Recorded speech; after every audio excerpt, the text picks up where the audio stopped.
आर्यन खान के show the bads of Bollywood में हमें शायद सलमान खान और शाहरुख खान के बीच हुई लड़ाई भी देखने को मिले, जो उनके बीच असलियत में साल 2008 में हुई थी, जिसके बाद उनके बीच ये झगड़ा कई सालों तक रहा था। नेक्स्ट 10 की शूटिंग के दौरान अनुष्का शर्मा ने दर्शन से खुद ही ये कहा था कि वो उनके बाल पकड़कर उन्हें घसीटे। जिन गुंडों ने अनिरुद्धाचार्य और प्रेमानंद जी महाराज के पीछे दिशा पटानी के घर के बाहर ये गोलियां चलवाई थी, उनसे उन्हें क्या ही हासिल हो जाएगा, बल्कि इससे उनकी नफरत और ज्यादा बढ़ जाएगी।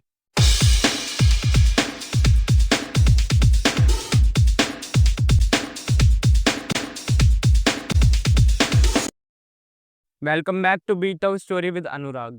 तो अब बहुत जल्द एक नया शो आने वाला है जिसका नाम है द बैड्स ऑफ बॉलीवुड। मतलब शो का नाम सुनते ही ऐसा लगता है कि कोई गाली दे रहा हो, जो इस तरह से टाइटल लिखना पड़ा। ट्रेलर देखकर तो ऐसा ही फील होता है कि 10 डायरेक्टर, 20 राइटर और कम से कम 50 डांसर्स को एक ही फ्रेम में रख दिया हो। लेकिन मुझे इस ट्रेलर की सबसे ज्यादा इंटरेस्टिंग बात ये लगी कि ट्रेलर में बॉलीवुड से जुड़े हर एक कंट्रोवर्सी को दिखाने की कोशिश की गई है। फिर चाहे वो बॉलीवुड स्टार्स का अंडरवर्ल्ड से कनेक्शन हो या दिशा पटानी के वापस कपड़े पहनने पर पेपराजी का नाराज होना और बादशाह के मुंह से अपने ही गाने की बेइज्जती कराने से लेकर खुद शाहरुख खान को घंटे का बादशाह बोलना हो। ट्रेलर में बॉलीवुड से जुड़ी हर एक छोटी बड़ी कंट्रोवर्सी को बड़े ही अच्छे से दिखाने की कोशिश की गई है, जिसके चलते अब ऐसे भी रूमर सामने आ रहे हैं कि आर्यन खान के show the bads of Bollywood में हमें शाहरुख खान और सलमान खान के बीच हुई लड़ाई भी देखने को मिले, जो साल 2008 में उस रात कैटरीना कैफ की बर्थडे पार्टी में हुई। हालांकि ये बिल्कुल कंफर्म नहीं है, लेकिन एक बार के लिए इमेजिन कर कर देखो, वही ग्लैमरस पार्टी, लाइट म्यूजिक और बीच में दो स्टार्स का ईगो क्लैश। एक तरफ Salman Khan full angry mode में और दूसरी तरफ एसआर के विटी और शार्प।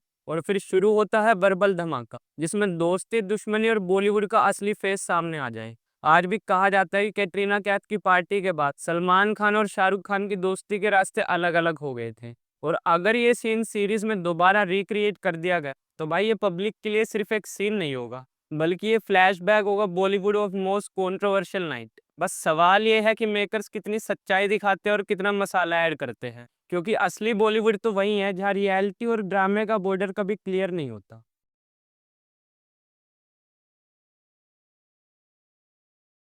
भाई वो भी क्या गोल्डन डेज था जब अनुष्का शर्मा भी फिल्मों में काम किया करती थी। फिर चाहे वो बैंड बाजा बारात वाली एनर्जी हो, पीके वाली इनोसेंस हो या NH10 वाली दिलदार एक्टिंग, ये वो टाइम था जब अनुष्का शर्मा स्क्रीन पर छाई होती थी। लेकिन आजकल वो सिर्फ क्रिकेट स्टेडियम में ही दिखाई देती है। लेकिन उनके कुछ फैन उन्हें अभी भी फिल्मों में वापस देखना चाहते हैं, क्योंकि उनकी फिल्मों से ज्यादा प्रमोशन के टाइम पर जब उनकी रियल पर्सनैलिटी दिखाई देती थी, फिर चाहे वो अपने को स्टार के साथ हंसी मजाक करना हो या दिल खोलकर हंसना। लेकिन अभी हाल ही में एक्टर दर्शन ने अनुष्का शर्मा के बारे में बात करते हुए बताया कि जब वो NH10 की शूटिंग कर रहे थे तब उन्हें एक सीन में अनुष्का शर्मा के बाल पकड़ते हुए उन्हें घसीट कर लेकर जाना था। अब नॉर्मली एक्टर्स ऐसे सीन को थोड़ा कंट्रोल तरीके से करते हैं ताकि एक्टर को कोई इंजरी ना हो, तो वहीं दर्शन ने भी उनके बाल पकड़कर जोर लगाने के बजाय बस घसीटने की एक्टिंग कर रहे थे, जिस पर अनुष्का ने उन्हें खुद कहा कि तुम मुझे सच में ड्रैग करो और मेरे बालों को जोर से खींचो ताकि मुझे असल में दर्द हो और मैं रियल एक्टिंग कर सकूं। मतलब ये डेडिकेशन थी अनुष्का शर्मा की, जो उन्हें एक अलग लेवल का एक्टर बनाती है। उस वक्त दर्शन खुद इस तरह का एक्ट करने में हेजिटेट कर रहे थे, लेकिन अनुष्का ने उन्हें काफी इंसिस्ट किया कि वो रियल में उनके बाल पकड़कर खींचे ताकि उन्हें दर्द महसूस हो। बाकी आप में से कौन कौन चाहता है कि अनुष्का शर्मा दोबारा फिल्मों में आए, हमें कमेंट सेक्शन में लिखकर जरूर बताएं।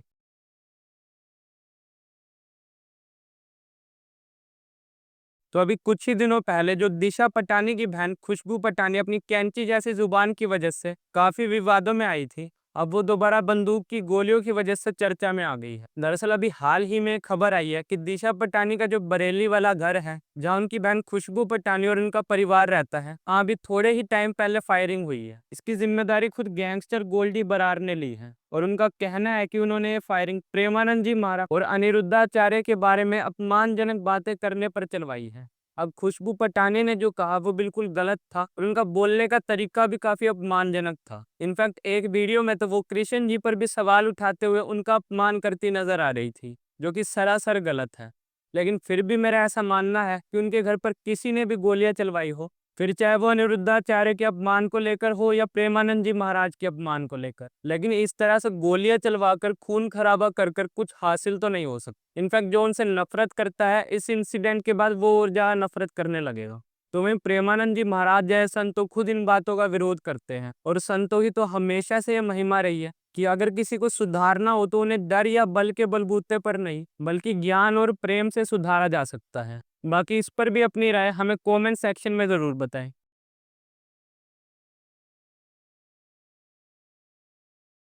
तो अब हुआ क्या कि दिल्ली हाई कोर्ट में एक फुल ऑन ड्रामा चल रहा है, जहां एक तरफ करिश्मा कपूर और उनके बच्चे हैं जो अपना हक पाना चाहते हैं, तो वहीं दूसरी तरफ प्रिया कपूर है जो उनकी सौतेली मां है। दरअसल साल 2003 में करिश्मा कपूर ने दिल्ली के एक मशहूर बिजनेसमैन संजय कपूर से शादी की थी, जिससे उनके 2 बच्चे हुए, लेकिन फिर कुछ टाइम बाद उन दोनों का डाइवोर्स हो गया और दोनों बच्चे अपनी मां करिश्मा कपूर के साथ रहने लगे। लेकिन अब लॉज के अकॉर्डिंग बच्चों को अपने फादर की प्रॉपर्टी पर पूरा हक बनता है, क्योंकि डाइवोर्स हस्बैंड वाइफ के बीच होता है, लेकिन बच्चों को अपने माता पिता पर दोनों पर पूरा अधिकार रहता है। तो इसी के चलते करिश्मा कपूर के बच्चे अपने फादर के निधन के बाद उनकी प्रॉपर्टी में अपना कुछ राइट पाना चाहते हैं। लेकिन अब संजय कपूर की जो सेकंड वाइफ प्रिया कपूर है, उनका कहना है कि वसीयत के अकॉर्डिंग संजय कपूर की सभी इन्वेस्टमेंट और उनकी सभी प्रॉपर्टी प्रिया कपूर के नाम पर है। यानी संजय कपूर की जितनी भी हजारों करोड़ रुपए की प्रॉपर्टी है, उस पर पूरा हक सिर्फ प्रिया कपूर का है। तो वहीं करिश्मा कपूर का कहना है कि जब तक संजय कपूर जिंदा थे उन्होंने ऐसी कोई भी वसीयत नहीं बनवाई थी,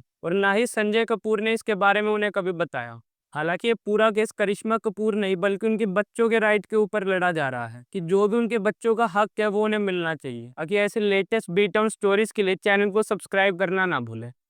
till then good bye and thanks for watching.